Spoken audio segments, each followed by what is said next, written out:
Commission হওয়ার অযোগ্য বাবা, অযোগ্য কমিশনার তুমি। গুরুত্বপূর্ণ বক্তব্য নিয়ে আসবেন আমাদের এলাকার কৃতি সন্তান, আমাদের সবার প্রিয় ভাই মিজান ভাই। মিজান ভাইয়ের আগমন। প্রিয় এলাকাবাসী, আজকে অত্যন্ত দুঃখ ভারাক্রান্ত মন নিয়ে আমরা এখানে উপস্থিত হয়েছি। আমরা এখানে কেন উপস্থিত হয়েছি আপনারা এতক্ষণে নিশ্চয়ই জেনে গেছে। আমাদের একটাই প্রশ্ন, 200 টাকার তরমুজ কিভাবে 1200 টাকা হয়?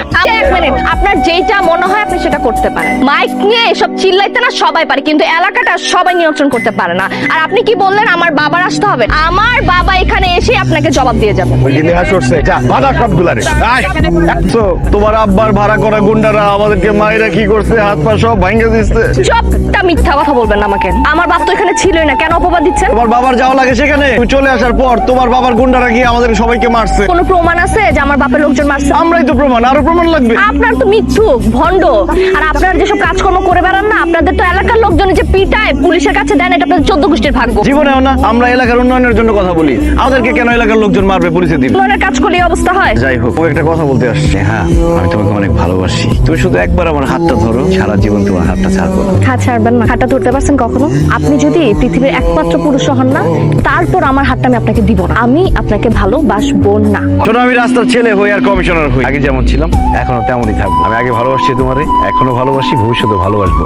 I love you Niha. আমি জানি তো। শোনো নিহা, আমি 7 দিনের জন্য কমিশনার হয়ে আসছি। আমি সবকিছু বদলাতে পারবো না, তবে আমি যেটা পারছি ওকে আঙুল দিয়ে সবাই দেখাই দিচ্ছি এই সমস্যা। এখন সেটা সমাধান হবে কি হবে না সেটা তোমাদের ব্যাপার। তোমার বাবা শুধু এগুলা করে না, আর অনেক কাজ করছে, সেটা তুমি অনেক কিছু বুঝতেও পারছো। এই যে বয়স্ক ভাতা দেয় না, তোমার বাবা দেয়। বাবা, তোমার সাথে আমার কথা আছে। কি রে মা, তোর এইরকম লাগতেছে কে? কি হয়েছে তোর? আমাদের গোডাউনে যেসব মালামাল থাকে এগুলো কি এলাকার মানুষের? কস না কস, এটা তো আমাদের পারিবারিক ব্যবসা আম্মা। পারিবারিক ব্যবসা? আমাদের এলাকায় গত 2 বছরে রাস্তার কোনো কাজ হয় নাই, কিন্তু প্রত্যেকবার বিল পাস করা হয়েছে, টাকাও নাকি দেওয়া হয়েছে। তোরে কে কি কয়, তুই কি শুনোস না শুনোস, উল্টা পাল্টা কথা এগুলা কানে দিস না। আমাদের এলাকায় বিধবা ভাতা থাকা সত্ত্বেও কোনো বিধবা কখনো ভাতা পায় নাই। বয়স্কর অফিস পর্যন্ত যাওয়ার পরও বয়স্ক ভাতা পায় না। এমনকি কমিশনার সার্টিফিকেট দেওয়ার জন্য কি টাকা দিতে হয় বাবা? আরে তুই অনেক করছো। তোমার আর আমি কোনোদিন ক্ষমা করবো না বাবা। আমার না ঘৃণা লাগে তোমার বাবা বলতে। আর একটা কথা কি জানো, মিজান এই এলাকার কমিশন হওয়ার যোগ্য, আর তুমি কমিশন হওয়ার অযোগ্য বাবা, অযোগ্য কমিশনার তুমি। মিজান কি এত কষ্ট করে যুদ্ধ করে ক্ষমতাটা অর্জন করেছিলেন, এখন এগুলো সহজে ছেড়ে দিলেন? আসলে কমিশনার হওয়ার ইচ্ছা আমার কখনোই ছিল না, আমার স্বপ্ন অন্যটা।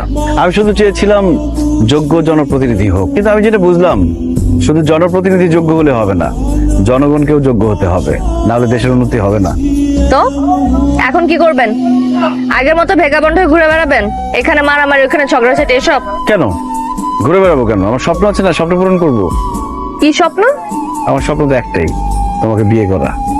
I love you Neha. আব্বা, এত কিছুর পর আপনি ওই জায়গাটাতে আটকে আছেন? আমার লক্ষ্য একটা এবং সেটাই স্থির। তুমি তো আমাকে বুঝলা না, তুমি আমার হৃদয়টা ভেঙে চুরমার করে দিচ্ছ বারবার। এখন এই হৃদয় ভাঙলেও কোনো সমস্যা নেই। হৃদয় জোড়া দেওয়ার ডক্টর এখন থেকে আপনার সাথে।